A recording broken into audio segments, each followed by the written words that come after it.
मी गजानन गोबाळे, जिल्हा बाल संरक्षण अधिकारी, जिल्हा महिला बाल विकास अधिकारी कार्यालय गोंदिया या ठिकाणी कार्यरत आहे.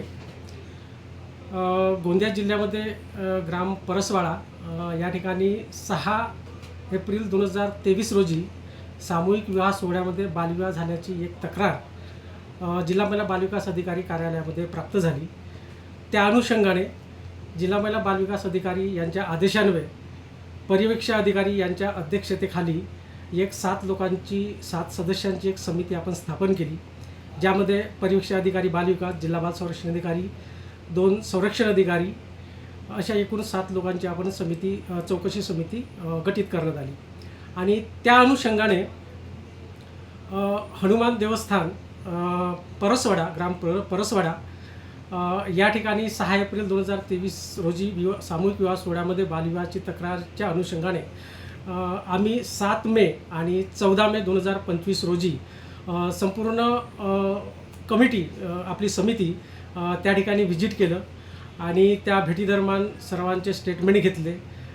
हनुमान देवस्थानचे काही डॉक्युमेंट्स आपण तपासले आणि त्यांच्याकडून मिळालेल्या प्राप्त माहितीनुसार आणि तसेच त्या अनुषंगाने त्या विवाह सोहळ्यामध्ये जे एकूण 7 जोडपी होती, त्या 7ही जोडप्यांच्या प्रत्यक्ष वधू आणि वर यांच्या घरी भेटी देण्यात आल्या आणि भेटीदरम्यान त्यांच्याकडून त्यांच्या वयाचे पुरावे आणि इतर डॉक्युमेंट्स आपण प्राप्त करून घेतले. तसेच त्यांच्याकडून काही इतर लेखी बयान पण आपण घेतले की त्या सामूहिक विवाह सोहळ्यामध्ये एकूण किती जोडपे होते आणि त्यामध्ये तुम्ही होता काय. तर त्यामध्ये त्यांनी 7 जोडप्यापैकी 7ही जोडप्यांनी आमचं लग्न हे सामूहिक विवाह सोहळ्यामध्ये झालेलं आहे. त्यापैकी 3 जोडप्यांना आम्ही जेव्हा विचारलं त्यांच्या प्रत्यक्ष भेटीदरम्यान, तर त्यांनी सांगितलं की 7 जोडप्यामध्ये आम्हीसुद्धा होतो आणि त्यामध्ये आमचं विवाह झालेला आहे आणि त्या अनुषंगाने त्यांनी लेखी बयान पण दिलेलं आहे. एकंदरीत चौकशी समितीच्या अहवालावर, म्हणजे चौकशी समितीनं तयार केलेल्या अहवालाच्या अनुषंगाने आपण ग्राम परसवाडा या ठिकाणी कार्यरत असलेले बालविवाह प्रतिबंधक अधिकारी किंवा ग्रामसेवक हे बालविवाह प्रतिबंध अधिनियम 2006च्या अनुषंगाने त्यांना ग्रामस्तरावर बालविवाह प्रतिबंधक अधिकारी म्हणून घोषित केलेला आहे. आणि त्या दृष्टिकोनातून आमच्या चौकशी समितीनं तयार केलेला अहवाल बालविवाह प्रतिबंधक अधिकारी ग्रामसेवक यांच्याकडे सुपूर्द केला.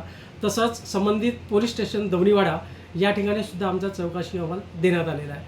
त्याचबरोबर संबंधित माननीय जिल्हाधिकारी, माननीय पोलीस अधीक्षक, तसेच बालकल्याण समिती आणि आमच्या विभागाला याबाबत कळवण्यात आलेले आहे.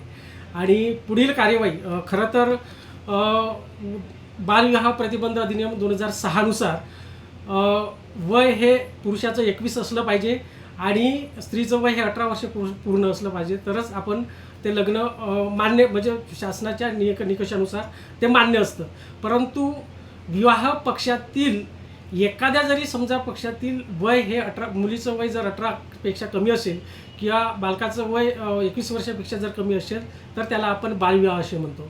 परंतु संबंधित या विवाह सोहळ्यामध्ये झालेल्या 7 जोडप्यापैकी 3 जोडप्यामध्ये मुलाचे वय हे 19 वर्ष 4 महिने असे 2 बालकांचे होते आणि एका बालकाचं वय हे 18 वर्ष 8 महिने होते. त्याच्यापैकी मुलींचे वय हे 18 वर्षाच्या वरील होते. आणि या संपूर्ण चौकशी दरम्यान जो आपण अहवाल तयार केलेला आहे तो त्या अहवालाच्या अनुषंगाने आणि शासनाच्या निकषाप्रमाणे आपण सदर अहवाल पोलीस स्टेशन दवणीवाडा या ठिकाणी सादर केलं. त्याचबरोबर बालविवाह प्रतिबंधक यांच्याकडे सादर केलं आणि 6 जून 2025 रोजी सदर घटनेबाबत हनुमान देवस्थान परसवाडा येथील ट्रस्टी जे सदस्य आहेत त्यांच्यावरती बालविवाह प्रतिबंधक अधिनियम 2006च्या 10 आणि 11 या कलमानुसार गुन्हे पण दाखल करण्यात आलेले आहेत. धन्यवाद.